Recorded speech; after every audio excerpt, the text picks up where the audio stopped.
Baik, selamat pagi semua. Perkenalkan, nama saya Henderina Maria Priyato, NIM 23130010, kelas A, Prodi Teknik Informatika Diploma 3. Di sini saya akan menjelaskan tentang arsitektur komputer. Yang pertama, pendahuluan. A. Latar belakang arsitektur komputer.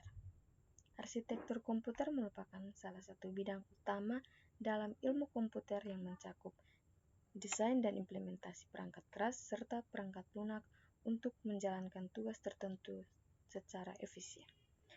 Seiring dengan perkembangan teknologi, tentunya terhadap performa efisien daya dan kemampuan pengelolaan data semakin meningkat. Hal ini mendorong perusahaan untuk mengadopsi arsitektur yang paling sesuai dengan kebutuhan mereka.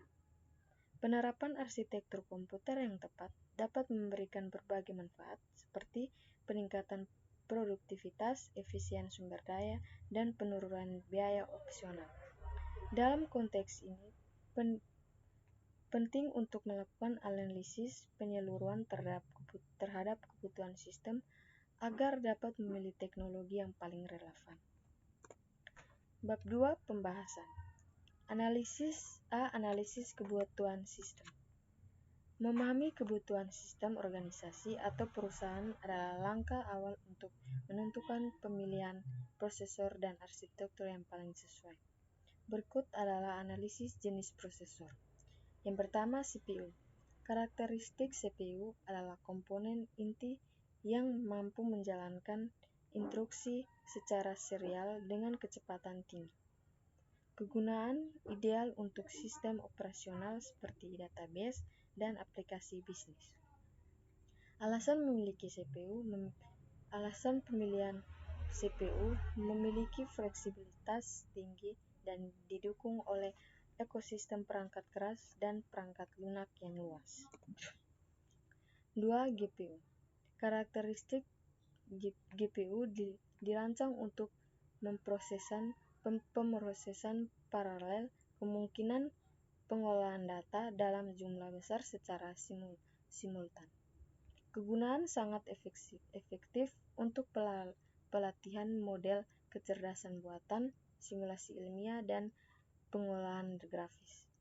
Alasan memiliki performa paralel GPU secara signifikan lebih tinggi dibandingkan CPU untuk tugas-tugas spesifik. Yang ketiga, ASIC. Karakteristik ASIC adalah chips yang dirancang untuk tugas tertentu dengan efisien dan performa optimal.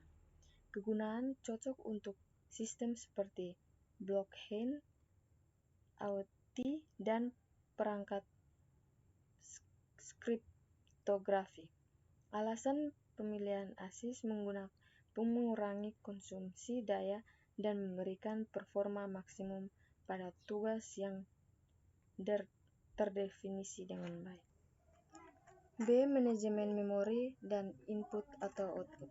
Manajemen data dalam memori utama dan penyimpanan sekunder memori utama digunakan untuk penyimpanan data aktif yang sedang diproses oleh CPU.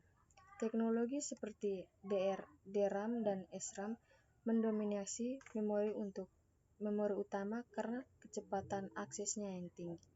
Penyimpanan sekunder digunakan untuk penyimpanan data dalam jumlah besar seperti HDD dan SSD.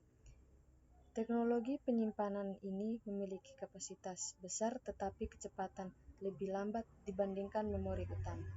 Strategi manajemen paging dan swapping digunakan untuk memindahkan data antara memori utama dan penyimpanan sekunder sehingga sistem dapat memanfaatkan kapasitas secara efisien.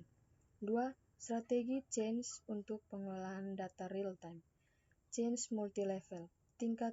Tingkatan change L1, L2, L3 menyimpan data yang paling sering diakses, memungkinkan prosesor untuk bekerja lebih cepat tanpa harus terus-menerus mengakses memori utama.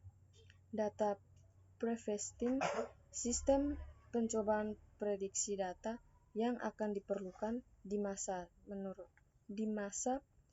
depan dan penyimpanannya di change sebelum diminta. Change distribusi digunakan pada sistem berbasis Joule untuk memastikan bahwa data tersebut lebih dekat dengan penggunaan aktif, mengurangi latensi. C. Analisis konsumsi daya. Perbandingan arsitektur tradisional versus hemat daya. Arsitektur tradisional umum digunakan untuk server dan desktop. Memberikan performa tinggi, namun cenderung memiliki konsumsi daya yang lebih besar. Arsitektur ARM berbasis desain hemat daya sering digunakan pada perangkat mobile atau IoT. Berbasis desain hemat sering digunakan pada perangkat mobile dan IoT. Penggunaan prinsip range untuk efisiensi. 2. Rekomendasi sistem. Untuk aplikasi dengan kebutuhan performa tinggi sekaligus efisiensi daya, kombinasi big letter RAM sangat direkomendasikan. Pendekatan ini memungkinkan perbandingan beban kerja secara core besar untuk tugas berat dan core kecil untuk tugas ringan, sehingga mengurangi konsumsi daya secara keseluruhan. Sistem berbasis ARM juga cocok untuk di lingkungan server big, di mana efisiensi daya menjadi prioritas utama. Yang terakhir, bab 3, kesimpulan dan saran. Kesimpulan, analisis arsitektur komputer yang mendalami memungkinkan perusahaan atau organisasi untuk memilih teknologi yang paling sesuai dengan kebutuhan mereka. Dengan memahami jenis prosesor, strategi manajemen memori, dan aspek konsumsi daya, sebuah sistem dapat dirancang untuk memberikan performa optimal dengan efisien sumber daya yang tinggi. Saran, digunakan simulasi dan pengujian prototipe sebelum memiliki prosesor untuk implementasi besar. Adopsi teknologi change modern untuk mengatasi tantangan pengelolaan data real-time. 3. Untuk efisien daya dalam skala besar, pertimbangan transisi ke arsitektur berbasis RAM. Sekian dan terima kasih dari presentasi saya. Selamat pagi.